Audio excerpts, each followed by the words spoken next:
Mes amis taureaux, bonjour et bienvenue sur la chaîne Tarot à merveille. Pour votre tirage général, ceux qui me découvrent, soyez les bienvenus. J'espère que vous allez bien. Allez, c'est parti. Il y a une personne dans votre vie dont vous ne connaissez pas encore toute la vérité. Vous pensez la connaître. Vous pensez avoir compris ses motivations, ses silences, ses gestes, ses absences. Vous avez construit une histoire autour de cette personne. Une histoire cohérente, logique, qui explique pourquoi elle a fait ce qu'elle a fait, pourquoi elle a dit ce qu'elle a dit, pourquoi elle est devenue ce qu'elle est devenue dans votre vie. Cette histoire vous a aidé à survivre. Elle a donné du sens à la douleur. Elle a mis de l'ordre dans le chaos. Mais cette histoire est incomplète. Et aujourd'hui, la pièce manquante va se révéler. Pas pour vous détruire, pour vous libérer. Parce que la vérité incomplète est la prison la plus cruelle qui existe. Elle vous enferme dans une version des faits qui ressemble suffisamment au réel pour que vous n'ayez jamais envie de la remettre en question. Mais elle laisse dehors, dans le froid, des fragments essentiels sans lesquels vous ne pouvez pas guérir complètement. Ce que je vais faire aujourd'hui est inhabituel. Je vais vous inviter à un procès. Pas un procès contre cette personne, pas un procès contre vous-même, un procès intérieur, un tribunal silencieux qui se tient dans la salle d'audience de votre propre conscience. Dans ce tribunal, il y aura des témoignages, pas des accusations, des témoignages. Et chaque témoignage va éclairer un angle de la vérité que vous n'aviez pas encore vu. À la fin, il n'y aura ni condamnation, ni acquittement. Il y aura quelque chose de plus rare et de plus précieux. La compréhension. Prenez place. Le procès commence. Premier témoignage. Celui de la blessure. La blessure prend la parole en premier parce qu'elle est la plus bruyante. Elle est celle qui vous empêche de dormir. Celle qui revient quand vous baissez la garde. Celle qui teinte vos nouvelles relations de la couleur de l'ancienne. La blessure dit ceci: cette personne m'a causé, elle savait ce qu'elle faisait, elle a choisi de blesser, d'un coup, et je suis la preuve de son choix. La blessure a raison sur un point, elle existe, elle est réelle. Sa douleur n'est pas inventée, ni exagérée, ni dramatisée. Elle est là, vivante, palpitante, et elle mérite d'être entendue. Mais la blessure a aussi un angle mort gigantesque. La blessure ne connaît que sa propre perspective. Elle ne voit que le moment de l'impact. Elle ne voit pas ce qui l'a précédé dans la vie de l'autre. Elle ne voit pas le chemin qui a mené cette personne, a posé le geste qui a causé la douleur. Et sans ce chemin, le geste reste incompréhensible. Et l'incompréhensible se transforme en monstre, ce qui va vous briser, au sens où le titre de cette vidéo l'annonce. Ce n'est pas la découverte que cette personne est pire que ce que vous pensiez. C'est la découverte qu'elle est plus complexe, plus humaine, plus abîmée que vous ne l'imaginiez. Et cette découverte va fissurer l'histoire simple que vous aviez construite. L'histoire du méchant et de la victime. L'histoire où les rôles sont clairs et les responsabilités tranchées. Cette histoire va se fissurer non pas parce qu'elle était fausse, mais parce qu'elle était incomplète. Et l'incomplétude, quand elle se révèle, fait toujours mal. Pas parce que la vérité blesse, parce que la perte d'une certitude, même d'une certitude douloureuse, crée un vertige. Deuxième témoignage, celui du silence. Le silence prend maintenant la parole, le silence de cette personne, tous ces moments où elle n'a pas parlé, où elle n'a pas expliqué, où elle vous a laissé seul avec vos questions, vos interprétations, vos conclusions tirées dans le vide. Ce silence, vous l'avez interprété comme de l'indifférence, comme du mépris, comme la preuve qu'elle ne vous aimait pas assez pour vous accorder une explication. Mais le silence témoigne aujourd'hui d'autre chose. Le silence dit « Je n'ai pas parlé non pas parce que tu ne comptais pas, mais parce que les mots que j'avais à dire m'auraient mis à nu d'une manière que je ne pouvais pas supporter. Me taire n'était pas un choix contre toi, c'était un réflexe de protection. Le même réflexe que tu connais toi-même, parce que toi aussi tu as des vérités que tu n'as jamais dites à personne. Toi aussi tu as gardé des silences qui ressemblaient à de l'indifférence alors qu'ils étaient chargés de tout ce que tu n'osais pas exprimer. Ce témoignage est difficile à entendre, parce qu'il introduit de la symétrie là où vous aviez construit de l'opposition. Il dit que vous et cette personne êtes plus semblables que vous ne voulez l'admettre, que les mêmes peurs vous habitent, que les mêmes mécanismes vous gouvernent, que la différence entre vous n'est pas une différence de nature, mais une différence de circonstances. Et cette symétrie, quand elle se révèle, est déstabilisante.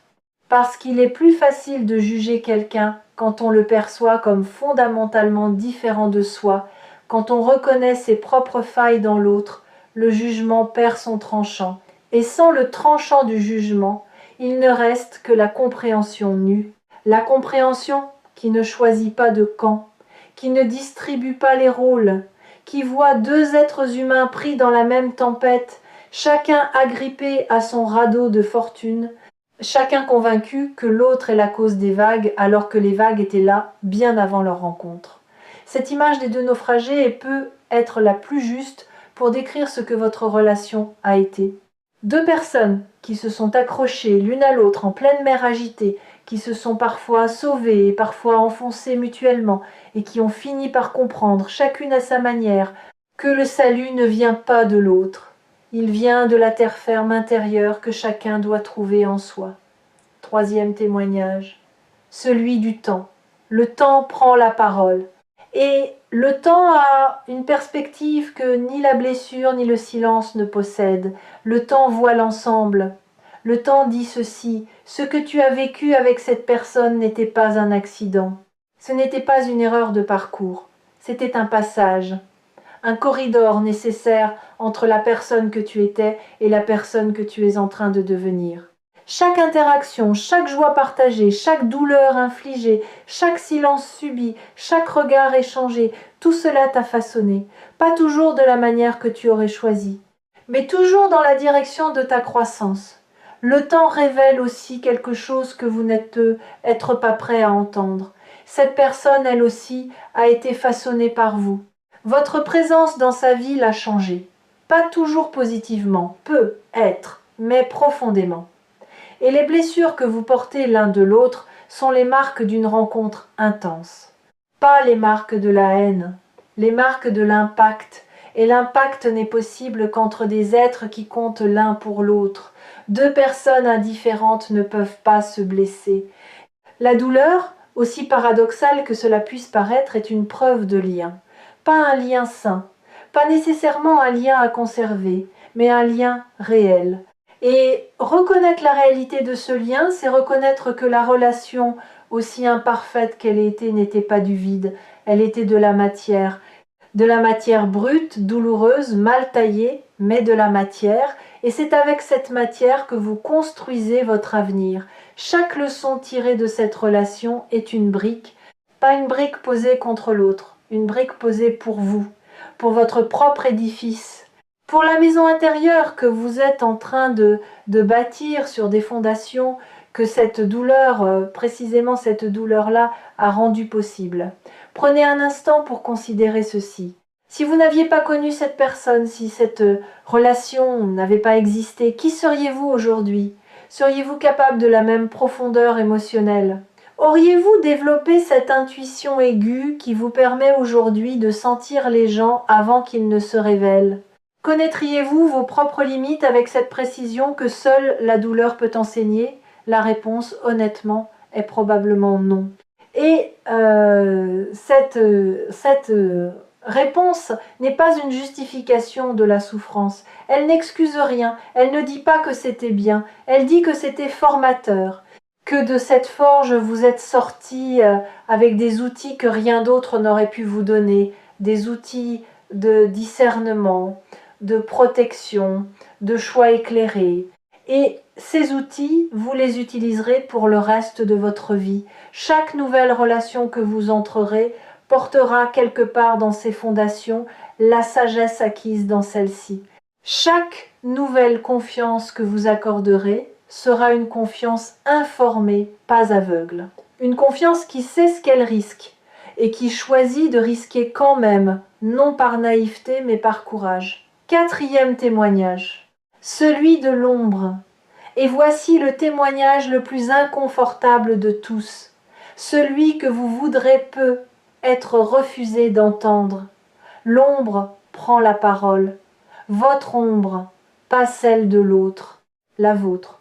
L'ombre dit, dans cette relation, tu n'étais pas seulement la victime, tu étais aussi un participant, tu as fait des choix, tu es resté quand les signaux te disaient de partir. Tu as ignoré ce que ton instinct te hurlait, tu as accepté des miettes en les appelant un festin.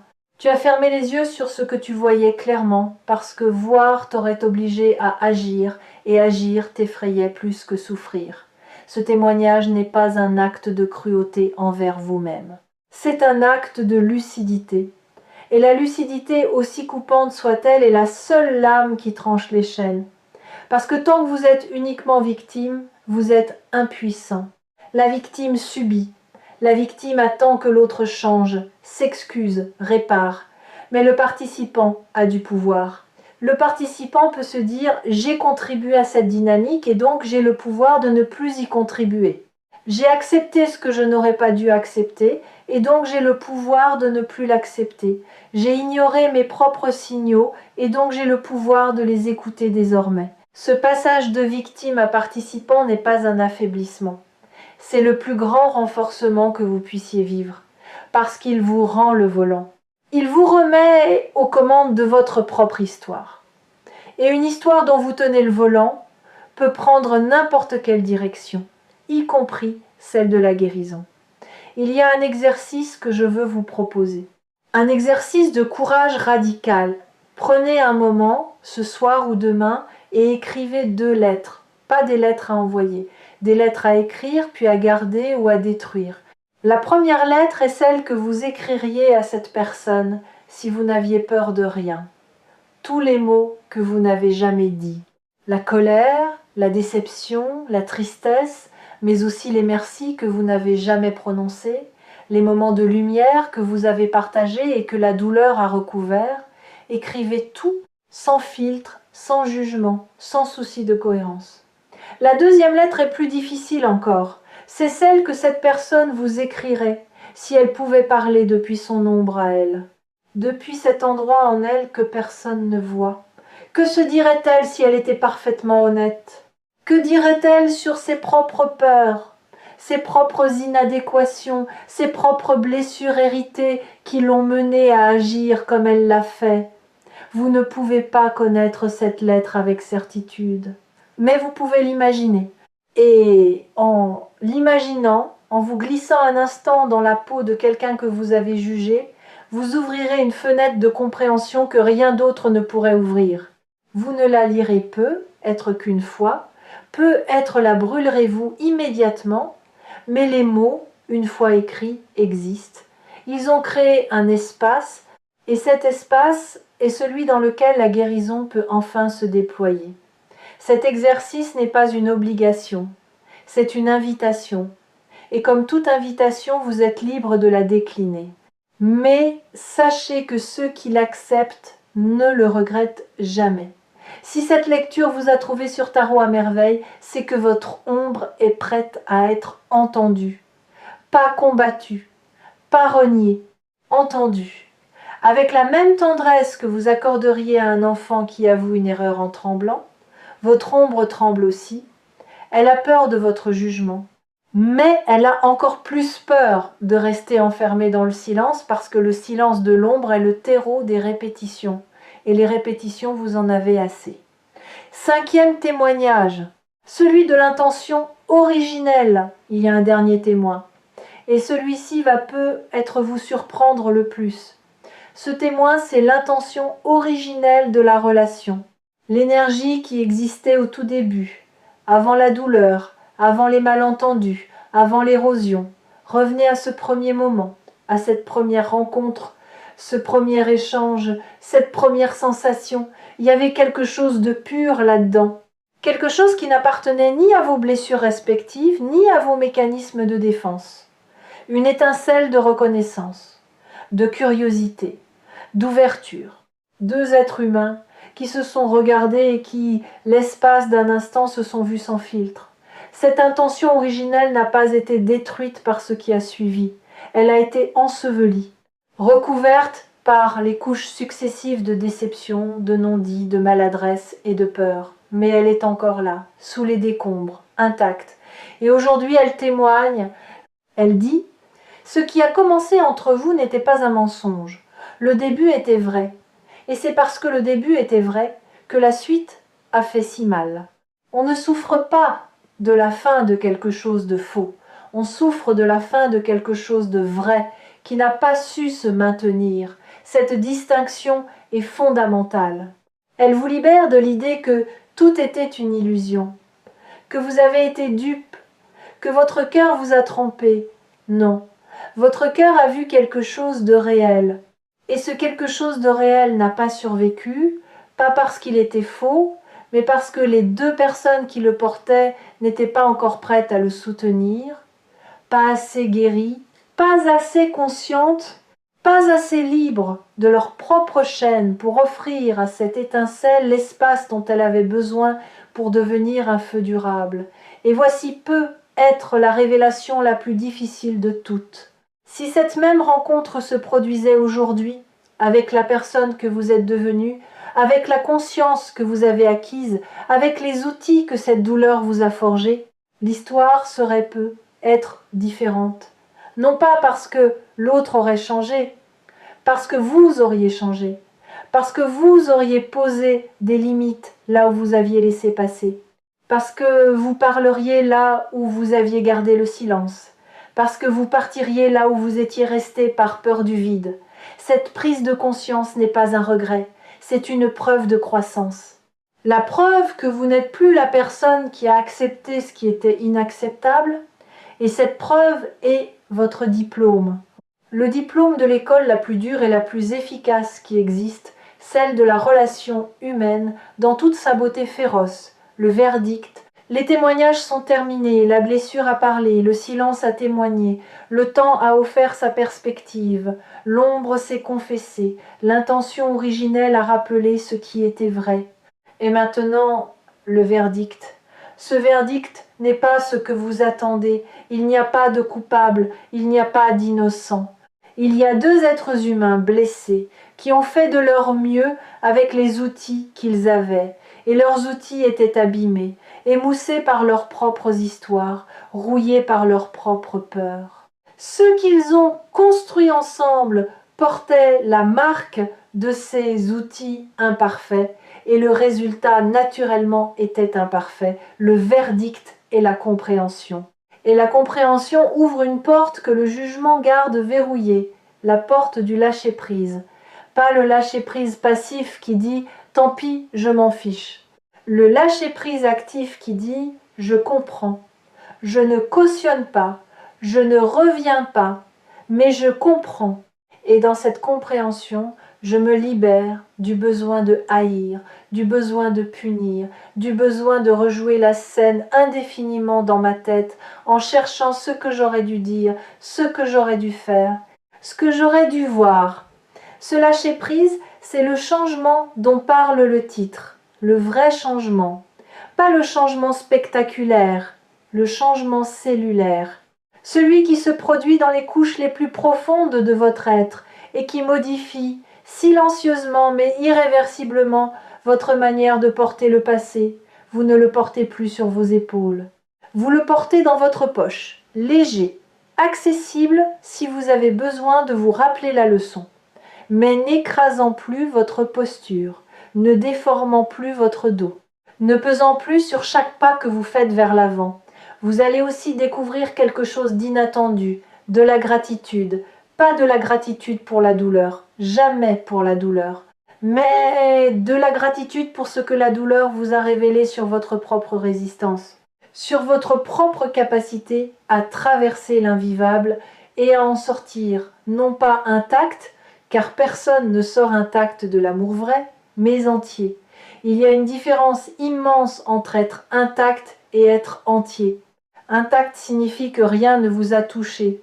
Entier signifie que tout vous a touché et que vous avez intégré chaque blessure, chaque leçon, chaque larme dans un tout cohérent. Vous n'êtes pas intact. Vous portez les marques, mais vous êtes entier. Et cette entièreté est votre plus grande victoire. Cette gratitude, quand elle viendra, ne sera pas forcée. Elle ne sera pas le résultat d'un exercice de pensée positive ou d'une injonction spirituelle à tout pardonner immédiatement. Elle viendra naturellement, doucement. Comme le soleil après une nuit d'orage, vous vous surprendrez à penser à cette personne et à ressentir au milieu de tout le reste un filet de reconnaissance pour le fait qu'elle ait existé dans votre vie. Pas pour ce qu'elle a fait, pour ce que sa présence a déclenché en vous, pour les couches de vous-même que cette relation a mises au jour, pour la force que vous ne saviez pas posséder et que seule cette épreuve pouvait réveiller. Ne forcez pas cette gratitude. Si elle ne vient pas aujourd'hui, elle viendra demain ou dans une semaine ou dans un mois, elle a son propre calendrier, mais quand elle viendra, accueillez-la, parce qu'elle est le dernier verrou qui saute, le dernier fil qui vous attachait au passé, et quand ce fil se rompt, vous êtes libre, véritablement libre. Libre non pas parce que vous avez oublié, mais parce que vous avez transformé le souvenir d'un poids en un enseignement. Quelque chose va se produire dans les jours qui suivent cette vidéo. Pas un événement extérieur, un mouvement intérieur. Vous allez penser à cette personne. Et pour la première fois, la pensée ne sera pas accompagnée de la charge habituelle, de la colère, de la tristesse, du ressentiment. La pensée viendra propre, neutre, presque légère, et vous remarquerez cette légèreté, vous la sentirez physiquement. Comme si on avait enlevé un sac de pierre de votre dos sans que vous vous en rendiez compte. Et à ce moment-là, vous saurez que la compréhension a fait son travail, que le procès est terminé, que le tribunal intérieur a rendu son verdict et que les portes de la salle d'audience se sont ouvertes. Et derrière ces portes, il y a le reste de votre vie, allégé de ce poids, enrichi de cette leçon, prête à accueillir des liens qui ne reproduiront pas les mêmes schémas parce que vous n'êtes plus la même personne. Vous êtes la personne qui a regardé la vérité en face, toute la vérité, y compris la sienne propre, et qui est restée debout. Les fidèles de tarot à merveille le savent. Les vérités les plus transformatrices sont rarement celles qu'on découvre sur les autres. Ce sont celles qu'on découvre sur soi-même à travers les autres. Et aujourd'hui, à travers cette personne, à travers cette relation, à travers cette douleur, c'est vous-même que vous avez découvert votre force, votre lucidité, votre capacité à transcender le jugement pour accéder à la compréhension. Et cette découverte vaut infiniment plus que n'importe quel verdict de culpabilité que vous auriez pu prononcer. La vérité vous a brisé, oui, elle a brisé l'histoire incomplète. Elle a brisé le cadre étroit dans lequel vous aviez enfermé cette relation. Elle a brisé l'illusion que la vie se divise proprement entre les bons et les méchants. Mais de cette brisure naît autre chose. Comme une graine qui doit se fendre pour germer, comme un œuf qui doit se casser pour laisser vivre. Ce qui naît de cette brisure, c'est vous, plus entier que jamais, plus lucide, plus libre. Le tribunal est fermé, les portes sont ouvertes. Et devant vous, un chemin que personne d'autre ne peut marcher, un chemin nettoyé de la rancune, allégé du ressentiment, éclairé par la compréhension. Ce chemin mène quelque part de précis. Il mène vers des relations d'un autre calibre, des relations où la transparence remplace le non-dit, où la vulnérabilité est accueillie et non punie, où la différence est explorée et non combattue. Des relations qui ne vous sauveront pas, parce que vous n'avez pas besoin d'être sauvé, mais qui vous accompagneront dans cette version de vous qui n'a plus peur de la vérité. Ces relations existent, elles vous attendent. Et elles ne pouvaient pas se manifester tant que l'ancienne blessure occupait tout l'espace. Maintenant que l'espace se libère, maintenant que le tribunal a rendu son verdict, et que la salle d'audience se vide, la place est faite pour du neuf, pour du vrai, pour du durable. Marchez. Et si le souvenir de cette personne revient, saluez-le comme on salue un vieux professeur dont les méthodes étaient rudes, mais dont les leçons vous ont rendu plus sage que tout ce que la douceur aurait pu vous enseigner. N'oubliez pas que Tarot à merveille sera toujours là quand vous aurez besoin de retrouver cette salle d'audience intérieure, quand la blessure voudra reprendre la parole sans laisser les autres témoins s'exprimer. Revenez, réécoutez. Et laissez le verdict faire son travail. Il est doux, il est juste et il est définitivement de votre côté.